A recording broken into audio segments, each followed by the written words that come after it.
Hi, it's Natasha. And KCN. And we are the co-hosts of WokeNFree. Thank you for tuning into our 22nd episode of WokeNFree. If you've been tuning in every week for WokeNFree Wednesdays, you know that WokeNFree is all about being real and honest with each other and you. We are talking about everything and anything that's important to us, to you, and the world. And of course, nothing is off the table. In this episode, we will be talking with the creator of the Brutally Honest podcast, Mr. Harrison Barron. And we are super excited to share this conversation with you. It's very enlightening, guys. But before we get there, let's go over a couple of things. Have you subscribed to WokeNFree on iTunes, TuneIn, Stitcher, Google Play, our SoundCloud, YouTube, and also, of course, iHeartRadio? If not, please do. And then have you shared an episode recently with your friends and family? Definitely share this episode. Share some past episodes. We're making this for you guys. We love when you love it. So, sharing is caring. And then, of course, talk to us on Facebook, Instagram, and Twitter at WokeNFree. Each week, we like to share a little bit about us before we dive into the topic. Last week, we shared the song we have to boogie down to no matter what. This week, we are sharing 3 things we do that make us successful. So first of all, with my Jedi training, joking. Wow. Really? Yes, Obi-Wan. The 3 things that come to mind first and foremost would be my morning gratitude list. I wake up, I definitely check Facebook, but then also proceed before getting out of bed to think of at least 3 things that I'm grateful for the day, including my crazy husband. So that's awesome. Crazy? And, never heard of it. Okay, gotcha. Then the second one is journaling. I write every day. So whether it's my journal, whether it's a blog post, whether it's, my endless to-do list, calendaring, I love writing and it helps me be focused and it helps target my intentions down into tangibility. So that definitely helps with me be more successful. And then thirdly, amongst other things that I do, but just the third, we only have to mention 3 things, I would say reading. I'm surrounded by books. Khalil can attest this. I have maybe 25 books out from the library. I buy books constantly. I can't get enough of books. Every day you have to read, you have to learn something new, and it helps me be a better human being, a better woman, a better entrepreneur, a better wife, better person. Those are my 3 things. What are yours, Khalil? My 3 things are, first, remembering to focus on my goals, which by looking at my vision board helps me out a ton. Second thing is researching and learning about the latest science and tech. I love that stuff, so learning and researching about it gives me different ideas and, potentially I can turn them into a business one day. So It's definitely important. And the last thing I do is drink my energizing tea that doesn't contain any caffeine. This thing gets me through the day really well, and there's no side effects to it. There's no downing, or you don't get groggy or anything from it. It's really good. The only thing about it is it doesn't taste that great. But I can take it because I don't care. I know if it's good for you, it goes good in the body, so I'll still use it whenever I can. My wife, on the other hand, is very afraid of it. You see all that shade that's being thrown my way? I knew you were coming for me, too. Someone else mentioned crazy about their spouse, so I don't know. Who's throwing the most shade? Gotcha. All right. Well, we'll keep this love train going. And we're going to get on to the topic today. But before we do so, let me introduce our special guest. So Harrison Barron is an account executive for Nerds That Care and hosts the Brutally Honest podcast, developing an interest in radio while working alongside his childhood friend, Cameron Ashby. The two forged a year-long stint learning about radio as they grew with their fan base on We're Live with Cam and Harry. Following some time off, Harrison decided he wanted to get his voice back on the mic as a solo MC. The internal question ensued: what would my voice stand for? After much thought, Harrison decided that his listeners deserved quality storytelling from guests coming from various walks of life with the intention of bettering their lives. The primary goal of the show is to bring interesting guests to the show from different walks of life. They share their stories, mistakes, and expertise in their fields and interests so we can all learn from one another. So it's time to speak with Harrison. So, the first question I have for you, Harrison, is what are three things that you do every day that makes you successful? Three things that make me successful every day. I would have to say first is I journal every morning, Mhm. almost without fail, unless something happens where I wake up super late. I'm breaking into the routine of waking up at astronomically early hours in the morning as well.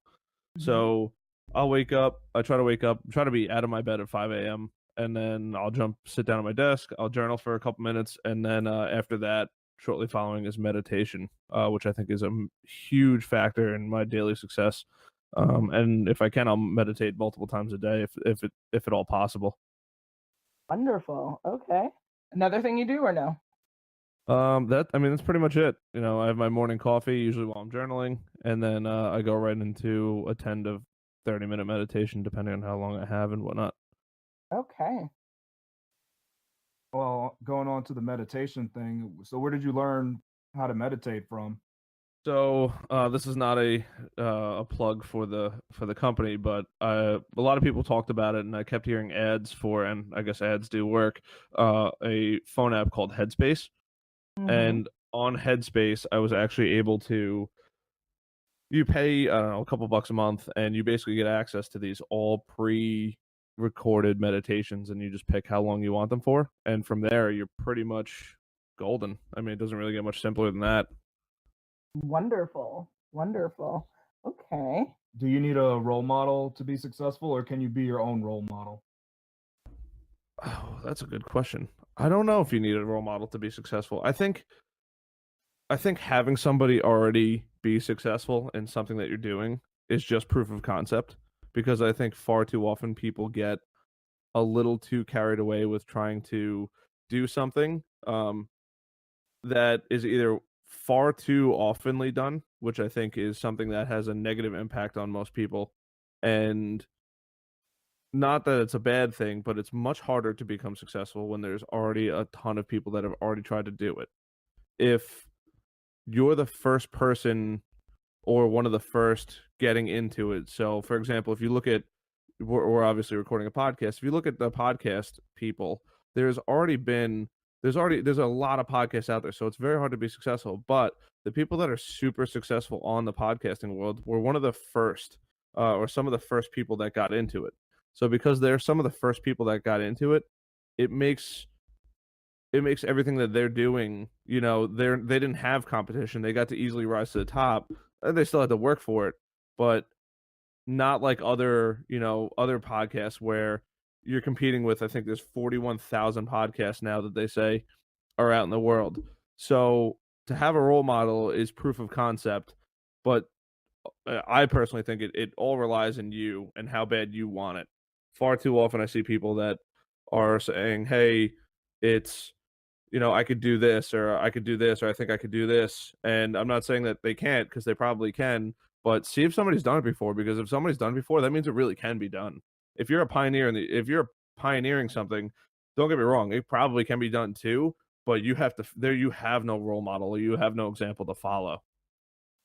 Interesting. But what about the fact that, a lot of successful people and people on the path of success are like doing things that have been done over and over again, like writing a book, right? That's not a new concept, that's not a new idea. But yet, certain books are more bestsellers than others and whatnot. So do you really think that success, really the majority of people who are successful have to be like the first one to the market kind of a thing? Or is that Uh, just the preferred method you're saying you think is easier to strive for? yeah, no, definitely not necessarily. Once it's proof of concept and it could be proven that it's done, I think anyone could do it all over again. The pioneers who started out, definitely when they have little to no competition, have I don't want to say easier, because they have their own different challenges, but for example, when you're writing books, there's always going to be, information changes daily. So when there's constantly a change of information, as long as you're bringing something relevant and new to the table regularly, you're going to rise to the top. It's far too often you see people that are, trying to replicate something. They read a book from, the 1900s, which is great, but that information in there might not is not relevant to 2018. it just isn't. So you can't relate. I shouldn't say you can't. It's relatable, but as long as there's new stuff coming out, new content being created, new information, as long as you're bringing value to somebody, whether it's a young kid or an adult, you're going to have success. You know, look at Facebook and MySpace. Did Tom, the guy who created MySpace, lose? No, he sold MySpace for, I think, for 25 million or something like that. So some obnoxious amount of money. So, and Facebook just made it better. MySpace proved that it could be done, and Facebook came and crushed it. Gotcha. Now, who do you look up to?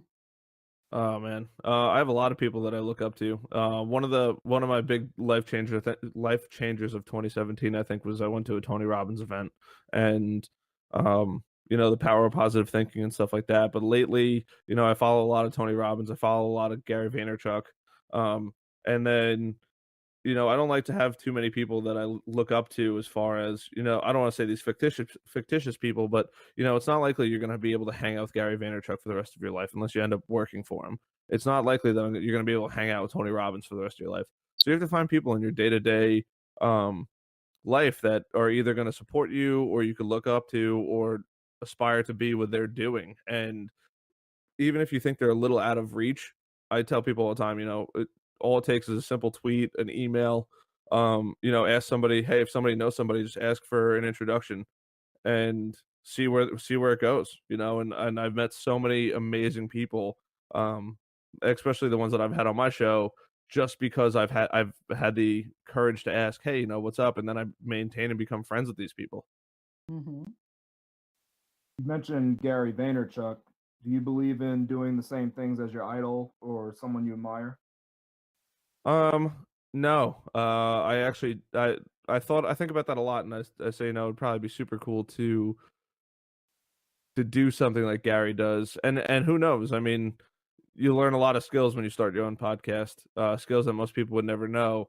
But I wouldn't want to be him, I would want to be maybe kind of like him, but who knows if a media company is exactly what I want.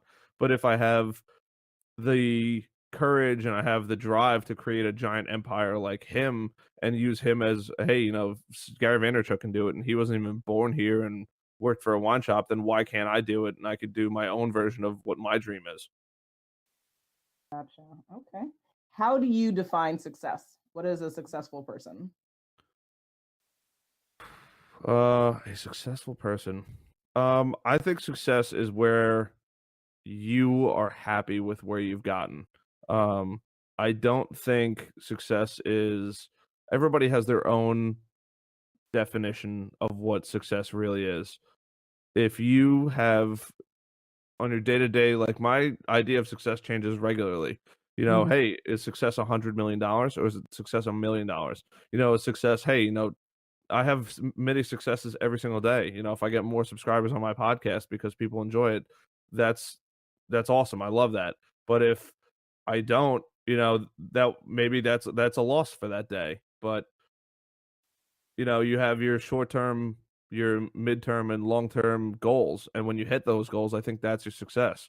Because if you make this giant conglomerate of an idea of what you want your success to look like, whether you own, hey, I'm going to buy a football team, or I'm going to buy a baseball team, or I'm going to have a $500 million, $1 billion company, to get to something that far is so hard without setting up little successes along the whole way. Because Jeff Bezos, who created Amazon, didn't just, hey, I'm going to make $1 billion company. It was, I see something all the time, and it's Jeff Bezos, and he has Amazon written down Sharpie in his wall in his office in a cubicle, and he creates this monster company. It was little successes along, and I'm the same way.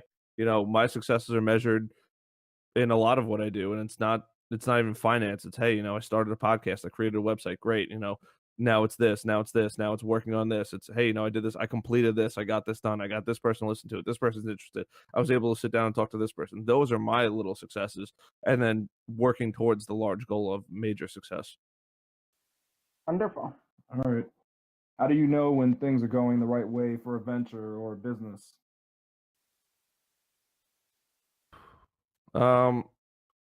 I don't know, actually. I don't think there is a way. There's obviously a way to fail. If you're a company and you're trying to sell goals, and if you're trying to sell goods and you're trying to make money, then you obviously need to stay making profit. But a lot of companies, they do go under. But I've come to realize as I get older, even if your company does, you're losing money on your company, it doesn't mean you should give up. There's a lot of options that you have. Maybe your concept is good, maybe you're just not charging enough, maybe you just need to modify some things, and then you can make it successful. So, in the podcasting world, a lot of it you're not really making money on. You're not, your product is a free service for the most part. So there is no real way to say, hey, are you succeeding or not succeeding? The day I think that a podcast will fail, or the way I look at my podcast, and the day I know it's going to fail is, if I hit 0 subscribers. If all of a sudden everything goes away and I'm done, there's nobody left to listen, and then that's when I know that either I went wrong somewhere and I failed to course correct, or maybe it's time to pull the plug, or maybe it's time to just build on that. And what did I do, what went wrong, or where did I go wrong, and what can I do to make it better? And then you course correct and you adjust, and then you work towards your new goal. Absolutely, I love that. Okay, so now can you share the story of like how you started your podcast, Brutally Honest? Do you want the long story or the short story? I know you're long-winded, so let's keep it abbreviated. Well, your podcast is a lot shorter than mine. Yes. So I was talking about the podcast for a long time, and I had realized that it was one of my few talents of I could talk to people, and really get to know them pretty intimately. And because of that, I'd spoken about it to a bunch of friends, and from there, one of my buddies, Cameron, called me. I was sitting at the gas station. We weren't even in the same car, and he saw me and was like, "Hey, Harrison, you still thinking about doing that podcast?" I was like, "Absolutely." He goes, "Let's do it. I'm in. We'll be partners." I went home and just started hammering out information on my computer. I'm messaging all my friends that I think even have a little bit of knowledge on how to set this thing up, and bought my first microphones, and a complete disaster because they didn't work the way I needed them to. I'm actually using one of the microphones that I didn't sell to somebody for stuff like this. And I had my old show, and then with my buddy Cameron, and just the time and stuff like that with him, it happened to just not work out. And I still love him dearly, and I see him all the time. And then I went off to start, obviously, the Brutally Honest podcast, and from there, I'm actually coming up in 30 days or so. I'm hitting my 1-year anniversary on podcasting, which is means a lot to me. Awesome. Wow. Nice. Very cool. Why is it important to be brutally honest? I've made a lot of friends, and I made a lot of enemies, being honest. It sounds terrible, but I just don't have time for people that are going to give me the runaround at all. I have no tolerance for it. If either I'm going to be with you and I'm going to be a straight shooter, or it's just there's no point in doing business. But I do business. I do a lot of sales and stuff like that in my full-time job, and even with podcasting and stuff like that. When I get a guest on, I don't want somebody that's going to, I have to appease them. We're going to have a great time. I know we're going to have a great time. But if I catch you lying or telling untrue stories, it just shows that it's so unauthentic. And, what are you hiding? If I feel like you're hiding something, it's the simplest thing in the world in sales. You only buy from people you buy from people you like. So if I call somebody out and say, "Hey, I think your product sucks," in all honesty, you might be a great person, but I think your product sucks. It is what it is, man. You can't take that to heart, Or when somebody gets mad that I'm not doing business with them, they have an inferior product to something that I already have, or something that I can get for better somewhere else. I'd rather be honest with them than, there's three in the sales world. There's 3 good answers. There's yes, no. There are actually 2 good answers, yes and no. The worst answer you could possibly get is maybe, because maybe you can, everybody gets that. Oh, I'll call you back, or I got to look at it still, or I got to do this, I got to do this, I got to do this. Just tell me no. I'd much rather you tell me no, and I save all of this time trying to track somebody down. And that even with the podcast, hey, if you don't like the podcast, Tell me you don't like it, and then give me feedback as to why you don't like it. Because my goal is to make it so people do enjoy it. Where did I go wrong? If you just don't like me, then it is what it is. Because I won't lie to people. I just give people the honest truth. And that's the best part about my show is because I find the realest people. I had just had Brian Carp on, and he says, yeah, I wake up every day at 4 a.m. I wake up at 4 a.m., go to my office, do work, go to the gym, get back, put my kids on the bus. Like you could tell that guy's motivated as could be, and that's not a lie. He goes to bed at 9 o'clock, wakes up there. He doesn't eat a carb all week. He eats a ridiculously clean diet, and that's why he's the number one real estate salesperson on Long Island. He sold 141 houses last year. How many people could say that they've made those numbers, even close to those numbers? Wow. So I'm assuming he's a millionaire. I don't know his finances, but I'm sure he does okay. But it's just like that's the kind of that's you could tell he's not lying. There's all these people that say they're I'm going to do this or I'm going to do this. You know how many people I talk to on a regular basis that say, I'm going to start a podcast. Still yet to see it. Yeah. Still yet to see it. There hopes, grand hopes and hopes of grandeur, as they say, right? But I would say, given our political climate and what's going on and what's being said nearly on a day-to-day basis on the public forum, do you think that we as people, as a society, at least in America, I can't speak for other countries, but in America, are people really ready to be brutally honest with each other, though? I think America's soft, personally, and that's why I don't care if I piss people off. What do you mean by being soft? Everybody takes everything to heart. Everybody takes everything to heart, and I think it's personally irritating. Hey, if I don't like you, I'm just gonna tell you I don't like you, and then if you're gonna go, you're gonna be butthurt about it, and you're gonna tell everybody, oh, this guy Harrison, he's a jerk because he doesn't like me. Well, congratulations, you just told everybody that I don't like you. Now everybody knows that I don't like you, and I still don't care what any of your friends think that I don't like you. If and I usually like everybody, but if I feel like somebody's doing something sneaky or they're just not a good person, or I just see the way that they treat themselves, their environment, their friends, those are people that I'm I'll hold my comments back, but everybody just gets so butthurt about hey, I think whatever your product sucks. It could be you suck as a person, your ethics suck, whatever it may be, oh, I'm gonna get hurt about that, or and I don't want to break too far out of the zone here, but these transgender and stuff like that, which is fine, I get it, but you have to make a full definition. You can't go like the wind and be back and forth on everything that you're going to do, and then when somebody gets mad at you for going back and forth because you didn't say hey mister, you said hey Z, or you said hey mister, and you want to be referred to as Z, you can't expect people to know that, and you get all butthurt about it. I mean, I get what you're saying. Just to follow up, I do think that there's something to be said about not intending to hurt people, though, right? Because I think that we live in a very hurtful world, and yeah, maybe someone takes something sensitively, but everyone has a right to respond as they want, right? Absent harming other people. And so I don't know, it just seems like with our current leadership in this world, it seems like people think it's okay to just say whatever they want because they want to be honest, and then they don't have any regard for how other people feel. And if you feel something that is very not like kosher, then I think that what's the limit to that, right? Like where do we go with that? So my thought on that is, if you're allowed to get offended over anything I say, literally anything I say, then I don't care if I offend you. Because if you're gonna pick apart everything I say because I didn't conform to what you want people to conform to, whatever, we're never gonna agree. But those people and stuff like that, I'm not the one. I don't provoke.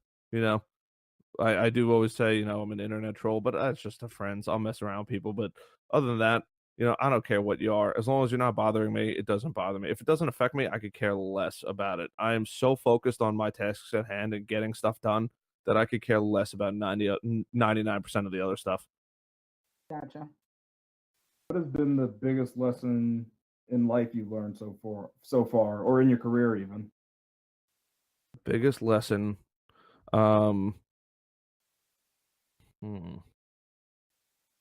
Stumped you.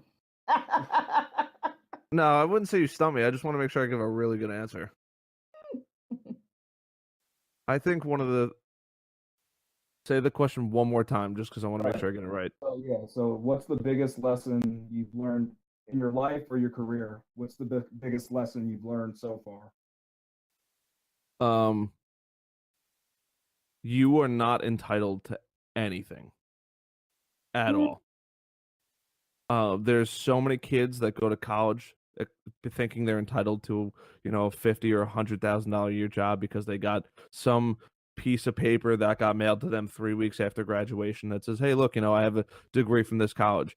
You know, there's no better way to set yourself up for failure than going away to college and starting your life off with $100,000 plus in debt. And the mentality of you think that something that you're entitled to anything is so far off of from true that and I blame a lot of different factors. I blame the schools, I blame a lot of parents, I blame, all just reinforcing that people think that they're entitled to something. You're not entitled to anything. You're not entitled to success, you're not entitled to fame, you're not entitled to money, you're not entitled to you're entitled to zero, nothing. You have to earn and get everything. So the other lesson I learned is if you're not entitled to something and you want something, you have to work outrageously hard to get it because everybody else is running the same competition with you and they all think that they're all entitled to something, and there's a handful of people that are woke, quote unquote, that realize that they're not entitled to something and are already starting to run the race as opposed to everybody who's trying to walk the race, that are going to get so much further ahead because they've already realized that they're not entitled to something and they're willing to put in the hard work, because accepting that you're going to have to work outrageously hard for everything that you want is so difficult when you think that you're entitled to something. Mm, I love Okay. it. Okay. Okay. So, yeah, just the last two questions is like, what's next for you? Is there a upcoming interview, upcoming event, or something that you'd want to share with the Woke and Free family? And, how can people best get in touch with you?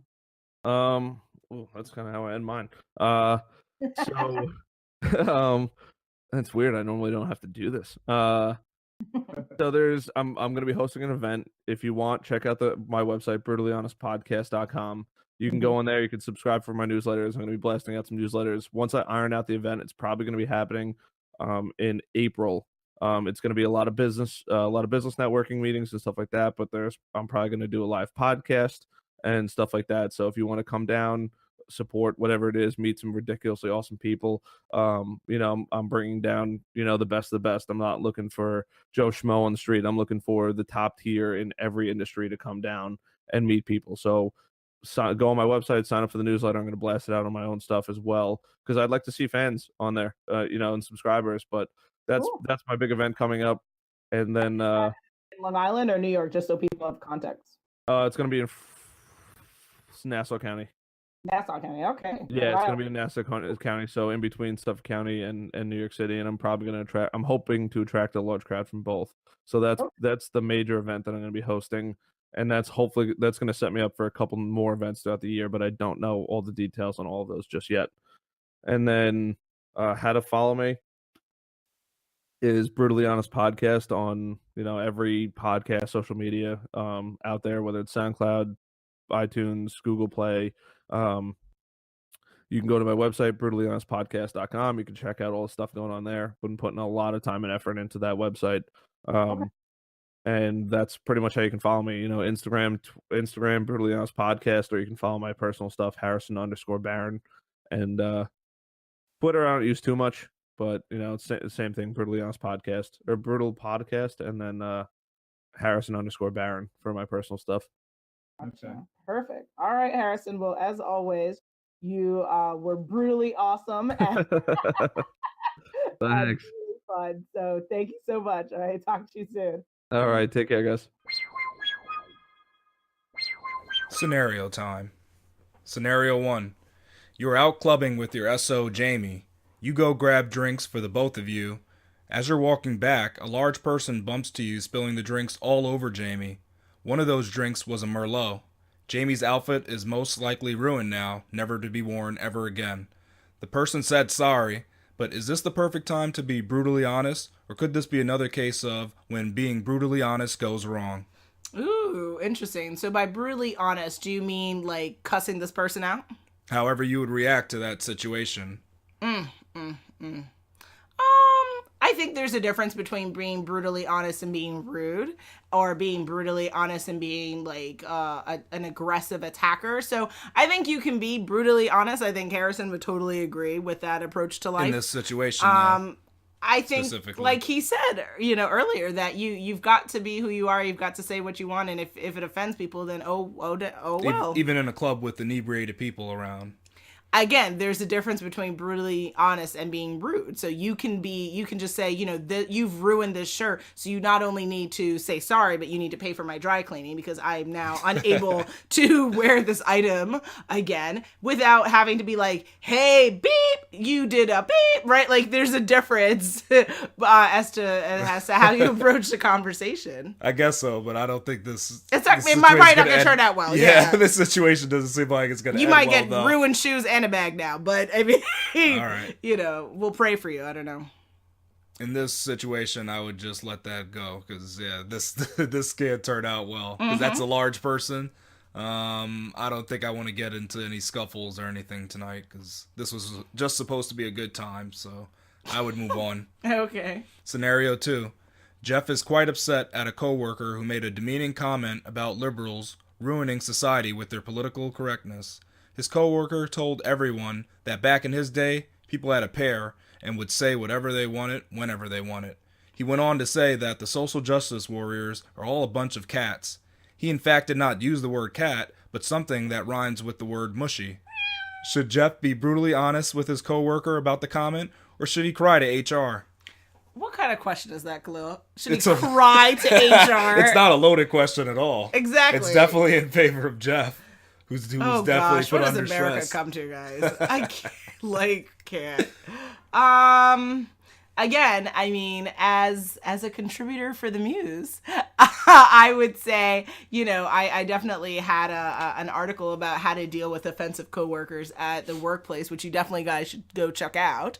But if something happens at work and you're uncomfortable and you feel like this uncomfortable situation is going to stand in the way of your work product or your ability to do your job really well, then I think it does involve HR. And so I wouldn't necessarily use the terminology cry to HR. I think the terminology should be if you feel it's necessary in your spirit to have a conversation with someone, then you have to have a conversation with them.